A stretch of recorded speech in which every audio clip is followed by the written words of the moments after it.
They said the widow had finally lost her mind, digging a hole in the middle of a Montana summer.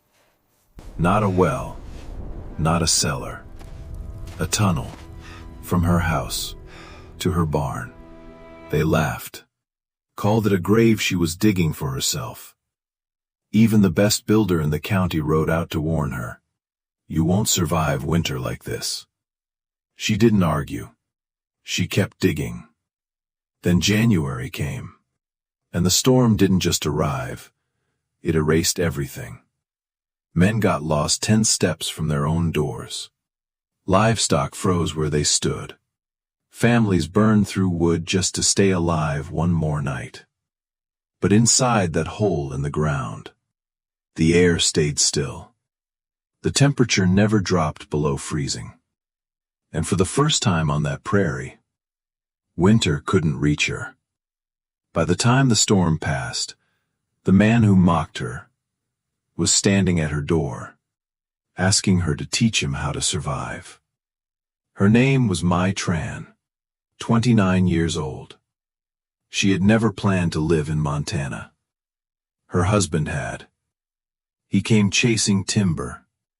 She followed because that's what you did when there was nothing else left to follow. 2 years later, the mountain took him back. A logging accident. Quick, final. And just like that, the land was hers. 160 acres of dry grass and long winters. A cabin built from lodgepole pine. A barn standing just far enough away to become a problem. 150 feet. In August, it was nothing. A short walk. Sun on your back, dust under your boots. In January, it was a distance that could kill you. Mai learned that the hard way. Her first winter alone almost took everything. She remembered the routine.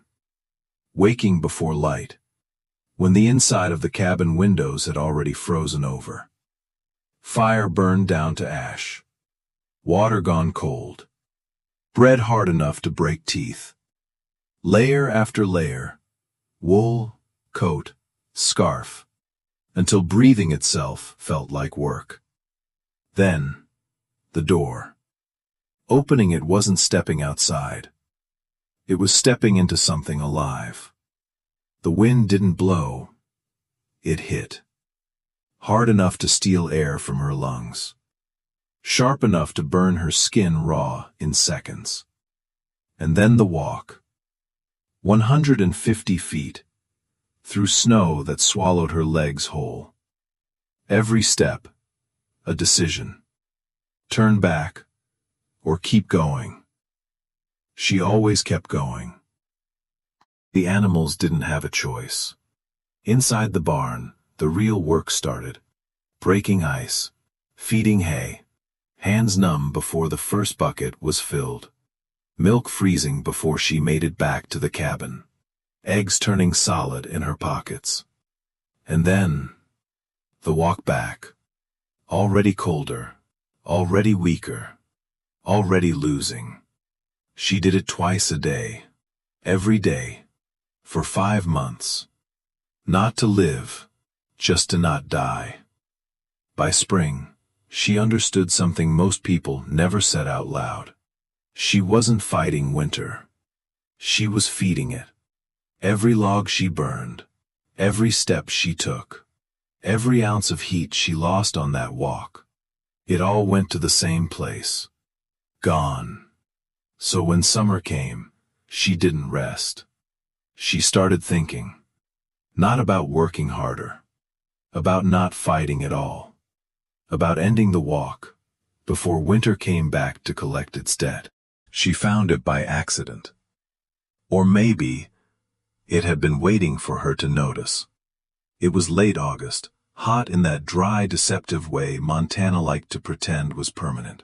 Mai was clearing through an old sea chest, one her husband had dragged all the way from the coast and never opened again. Inside, rolled tight and bound with leather, were papers. Not letters, not land deeds. Plans. She unrolled them on the cabin floor. The paper was brittle, edges worn, but the lines were precise. Ships, cross-sections, frames, layers, designs meant to survive something far worse than wind. The open sea. Her husband had been a builder before he ever touched timber. Not houses. Whole structures. Things that had to endure pressure from every direction, and not fail. Lars knelt beside her, small fingers tracing the curved lines. "Is it a boat?" he asked. Mai didn't answer. Because she wasn't looking at the ships. She was looking at the spaces between them. At how the walls weren't just walls, they were layers. At how air moved through them. How pressure was redirected, instead of resisted. She leaned closer. One drawing showed a cross-section, inner frame, outer frame, space between. Packed. Sealed. Protected. Efficient. Another, small marks along the structure. Openings. Not mistakes. Intentional. Airflow. A system that breathed, without letting the storm in. Mai sat back slowly. The cabin felt different suddenly. Smaller. Temporary. Like something built to endure, but not to win. Winter wasn't the problem. The journey was. That walk, those 150 feet, that was where she lost everything. Heat, strength, time, life. She looked toward the door, toward the barn beyond it. Invisible in the distance, but never far enough. And then, she looked down. At the earth beneath her feet. Still, solid, unaffected by wind. The one thing winter couldn't reach. Not above. Below. She stood. Walked to the cellar door, opened it. Cool air rose up, steady, unchanging. Even in August, it held the same quiet temperature. Not warm, but never extreme. She stepped down into it. Ran her hand along the packed earth wall. It didn't shift, didn't crack, didn't fight back. It simply held. The idea came all at once. Clear. Complete. Dangerous. She would not build stronger walls. She would not burn more wood. She would not outrun winter. She would remove the battlefield. She would connect the two worlds. House and barn. Not above ground, where wind ruled, but through the earth, where nothing moved. A tunnel. Straight, sealed, hidden. A path winter could not touch. She stood there in the cellar, alone with the thought. Most people would have dismissed it. Too much work. Too strange. Too uncertain. Too different. Mai didn't. Because she had already lived the alternative. And it almost killed her. The next morning, she picked up the shovel and started digging. The first few feet felt like progress. Loose soil, easy swings, a rhythm she could fall into. By the second day, that rhythm broke. The ground turned hard. Packed clay. Stone mixed in like it had been waiting for her. Every strike of the pickaxe came back through her arms, up her shoulders, into her spine, like the earth was pushing back. But she didn't stop. She couldn't. Because this wasn't a project. It was a decision. Lars worked beside her. Too small for the pick, but not too small to matter. He carried buckets, dirt, clay, rock, up the cellar steps, out behind the cabin, again, and again. By the end of the first week, the tunnel had a shape. Not much, just a dark cut into the earth. But it was real, and it was moving forward. That was when people started noticing. At first, just passing glances. A rider slowing down. A neighbor stopping a little too long at the fence line. No one said anything. Not yet. By the second week, they started asking. What are you digging? A well? A trench? Mai gave the same answer every time. A passage. Most of them didn't understand. Some of them did. And those were the ones who started laughing. They gave it a name. The Widow's Tunnel. Then, something sharper. A grave she's digging slow. Word reached town. And in a place that's small, word always finds weight. His name was Caleb Mercer. The man people trusted when things had to stand. Barns, cabins, bridges. If Mercer built it, it held. If Mercer said it wouldn't, no one argued. He rode out on a dry afternoon. Didn't rush. Didn't hesitate. The kind of man who didn't need to prove anything, because the land already had. He found her waist deep in the trench, dirt on her hands, sweat on her neck, pickaxe in motion. He watched for a while before speaking, measuring. Mistress Tran, he said. She didn't stop. Just drove the pick down once more, then rested on it. Mr. Mercer. He stepped closer, boots scraping the edge of the trench. What's the end of it? He asked. End? This, he gestured. The digging. The line you're cutting through your own land. Mai wiped her hands on her skirt. Looked straight at him. It goes to the barn. Silence. Then, a small exhale through his nose. Not quite a laugh. Not quite respect. You plan to walk that in winter? He asked. It will be covered. That made him pause. With what? He pressed. Timber? Plank? The snow load here will crush it flat.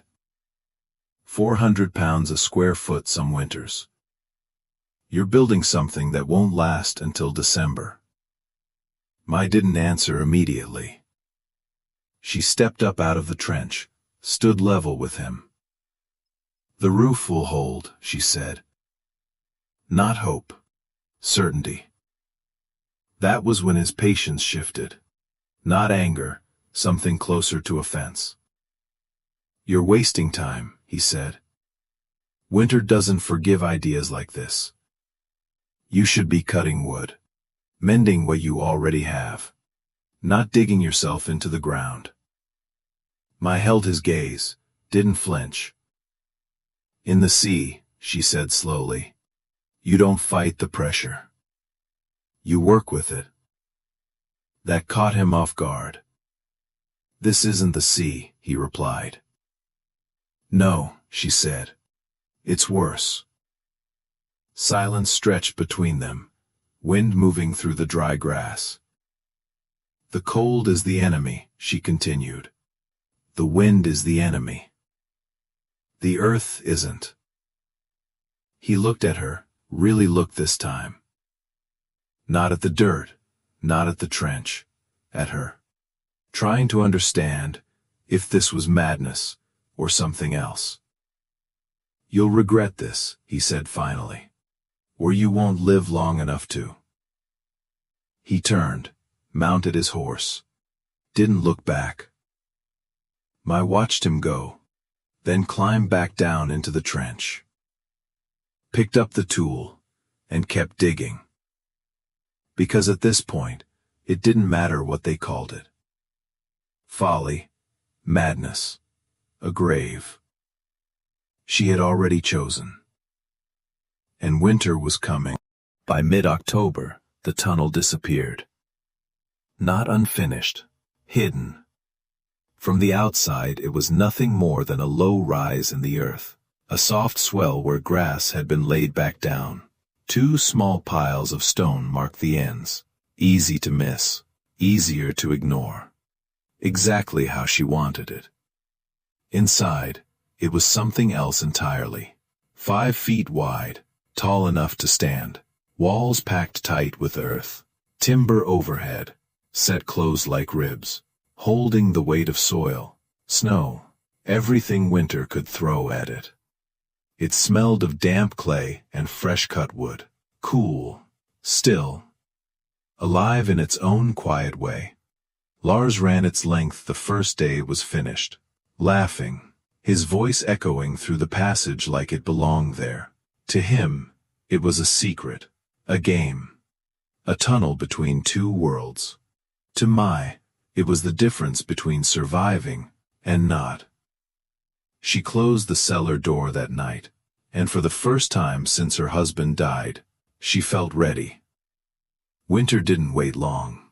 It never did. Late November, the first snow came. Then more. Then more.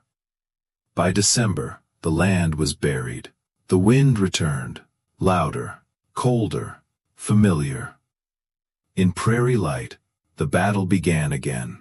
Axes splitting wood from sunrise to dark. Chimneys pouring smoke like signals of distress. Men moving fast, always fast, because stopping meant freezing. At Caleb Mercer's ranch, the fire never rested. Logs fed into it constantly. Still, the cold pushed in. Through walls, through cracks, through glass. A quiet reminder that it was winning. Every trip to the barn, a risk.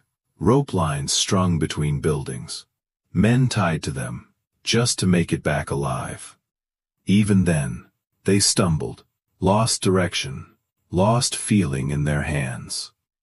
This was normal. This was how people lived here.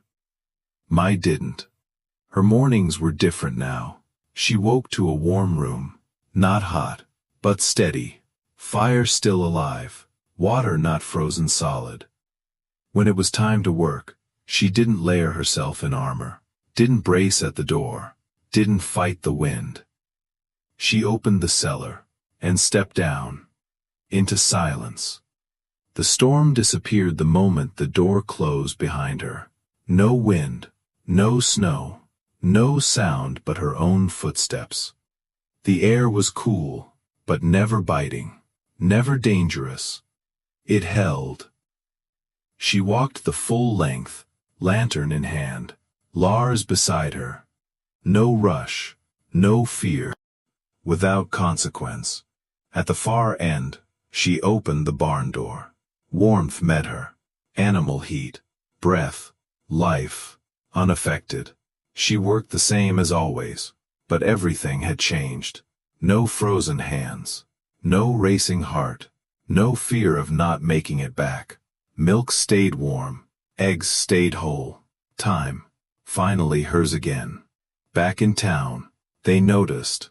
The smoke from her chimney, steady, not desperate. No frantic chopping, no signs of struggle, just quiet. They didn't understand it, so they ignored it, called it luck, said the real winter hadn't come yet. They were wrong. It came on January 12th, fast, violent, without warning. The temperature dropped in hours. Wind turned sharp enough to cut skin. Snow didn't fall. It attacked. Visibility vanished. The world turned white, and stayed that way. A storm that erased direction, erased distance, erased the idea of safety.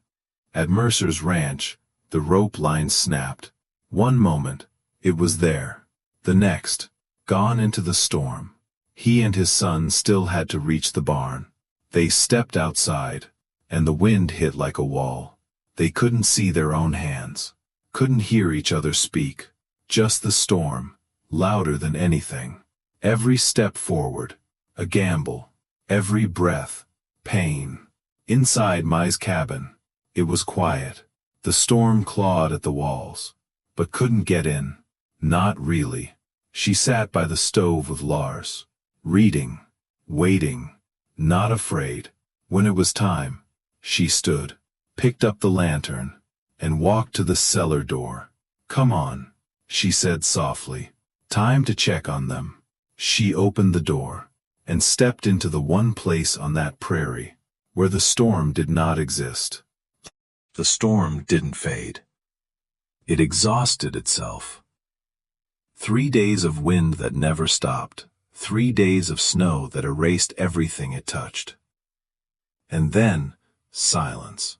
A hard, empty silence that only comes after something has taken what it came for. Morning broke over a land that didn't look like the one before. Drifts taller than fences, barn roofs bent, tracks gone. The prairie had been buried and judged. One by one, people came out, digging doors free, clearing paths, counting what remained. And what didn't. At Caleb Mercer's ranch, he stood in the open yard, hat in his hand, breath slow. 12 cattle gone, frozen where they stood, one nearly lost to the storm, his son. Alive, but changed. The fire inside his house still burned, but it hadn't been enough. It never was. He looked out across the white, toward the rise where her land sat, and for the first time, he wasn't certain of anything he knew. He strapped on snowshoes and walked, not as a builder, not as a man with answers, as someone who needed one. The path took longer than it should have. Everything did after a storm like that. But when he reached the rise, he stopped. Smoke. Not thick, not desperate. Steady, calm. He walked to her door, knocked once, waited. The door opened. Mai stood there, no heavy coat, no strain in her face, just present. "Mr. Mercer," she said. He swallowed. "You're, well." "We are." She stepped aside. "Come in." The warmth hit him first. Not the harsh heat of a fire pushed too far, but something even, spread through the whole room, controlled. The boy was on the floor, playing, like the world outside didn't exist. Mercer stood there, silent. Then the words came. "I lost 12 head, nearly lost my boy getting to them. I've been building on this land 30 years, and I've never seen cold like that." Mai nodded, not surprised, not proud, just understanding. "My animals are fine," she said. "The calf is strong." He looked at her, really looked this time, trying to find the answer in her face. He couldn't. "How?" he asked. Mai didn't answer. She reached for the lantern. "Come," she said. Cellar door, opened it. Cool air rose up. Still, clean, unchanged. He followed her down, step by step. The light filled the tunnel. And he stopped. It wasn't a ditch. It wasn't a collapse waiting to happen. It was solid, intentional. "Walk," she said. He did. Each step, quieter than the last. No wind, no cold biting through his coat. Just that steady, impossible temperature. Holding. He reached out, touched the wall. Firm, dry, alive in a way he couldn't explain. They walked the full length. And at the end, she opened the barn door. Warmth poured out. The animals turned. Calm, fed, alive. Untouched by the storm that had nearly killed everything else. Mercer stood there, slowly turning. Tunnel behind him, barn before him. The system, finally visible. He understood. Not all of it, but enough. They walked back in silence, back into the cabin, back into the warmth he could not ignore anymore. He removed his hat, held it in both hands. "I called it a folly," he said. "I was wrong." He looked at her, no pride left. No certainty. Only truth. "Would you teach me?" I studied him. The man who had warned her, doubted her, dismissed her, now standing in her home, asking. She gave a small nod. "If you're willing to learn." Spring came slow that year. But when it did, things were different. Not louder, not grander. Smarter. Mercer returned, not to correct, to study. Timber, earth, air. Not as separate things, but as one. That summer, another tunnel was built. Then another. And another. The laughter disappeared. Replaced by something quieter. Respect. They stopped calling her the widow who dug a hole. They started calling her the woman who understood winter. Years later, when people asked her how she survived, she never spoke about strength or endurance. She would rest her hand against the wall and say, "Fire keeps you alive for a night. The earth keeps you alive for a lifetime." And out on that prairie, that was the difference between fighting the cold and never having to fight it at all.